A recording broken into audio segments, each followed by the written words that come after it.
کہتے ہیں کہ موسم، وقت، زمانہ، کیفیت نیکی، بدی گناہ ثواب، خوبصورتی بدصورتی، رنگ ڈنگ سب انسان کے اندر موجود ہوتے ہیں، بس انہیں کوچ کر برتنے کا ہنر آنا چاہیے۔ اگر آپ تتلیوں کا پیچھا کرنے میں اپنا وقت صرف کرتے ہیں تو وہ اڑ جائیں گے، لیکن اگر آپ اپنا وقت ایک خوبصورت باغ بنانے میں صرف کریں گے تو تتلیاں آپ کے پاس آئے گی۔ اگر تقدیر کا تعلق ہاتھ کی لکیروں سے ہے تو میری قسمت میرے ہاتھ میں ہے۔ دنیا ان لوگوں سے تباہ نہیں ہوگی جو برائی کرتے ہیں، بلکہ ان لوگوں کے ذریعے تباہ ہو جائے گی جو بغیر کچھ کیے انہیں دیکھتے رہتے ہیں۔ خود سے سچی زندگی گزارنے کا حوصلہ رکھے، نہ کہ وہ زندگی جس کے دوسرے آپ سے توقع کرتے ہیں۔ جس نے اولاد کے لیے دولت چھوڑ دی وہ قابل تعریف ہے، لیکن وہ شخص جس نے اپنی اولاد کو پیسہ کمانا اور بچانا سکھایا وہ زیادہ قابل تعریف ہے۔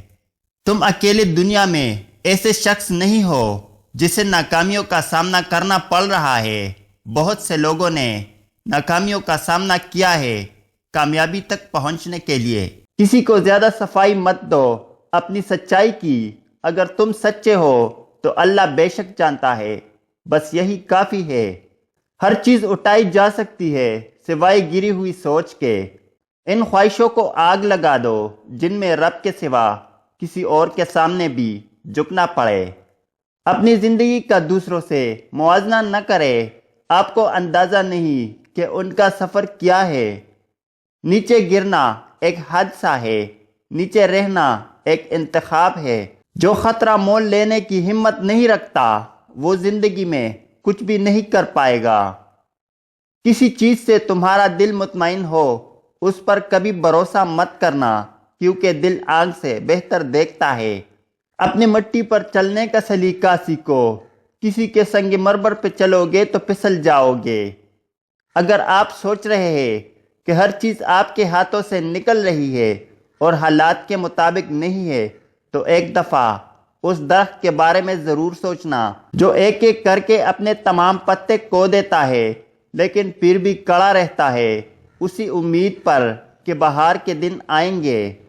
کچھ لوگ ساری رات اپنے لیے جنت کی دعائیں مانگتے ہیں لیکن دوسروں کی زندگی انہوں نے جہنم بنائی ہوتی ہے۔ اپنی طرف سے بھرپور کوشش کیجیے، سخت محنت کیجیے، طریقہ صحیح اور جائز اختیار کیجیے، دعا کیجیے، امید رکھے اور نتیجہ اللہ پر چھوڑ دیجیے۔ ہم تہجد پڑھتے ہیں پر اپنے بھائی سے بول چال نہیں رکھتے۔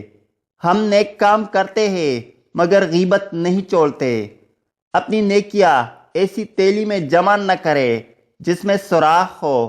کچھ چیزوں کی شکایت کبھی نہ کرو، اولاد کے سامنے اپنے بڑوں کی، اپنے ذاتی مکان ہوتے ہوئے اس کی تنگی کی، اپنی قسمت کی، بھول کر بھی اپنے ماں باپ یا استاد کی، رخصت کرنے کے بعد اپنے مہمان کی۔ آج کل رشتہ دار لکڑیوں کی مانند ہو چکے ہیں، جو دور ہو تو دعا دیتے ہیں، اکٹھے ہو جائے تو آگ لگا دیتے ہیں۔ تم کہتے ہو میں نماز پڑھنے نہیں جاتا، تمہاری اوقات ہی کیا ہے کہ تم نہ پہنچو؟ حقیقت یہ ہے کہ وہ تمہیں بلاتا ہی نہیں۔ انسان بھی کیا چیز ہے، دولت کمانے کے لیے صحت کھو دیتا ہے، پھر صحت کمانے کے لیے دولت کھو دیتا ہے۔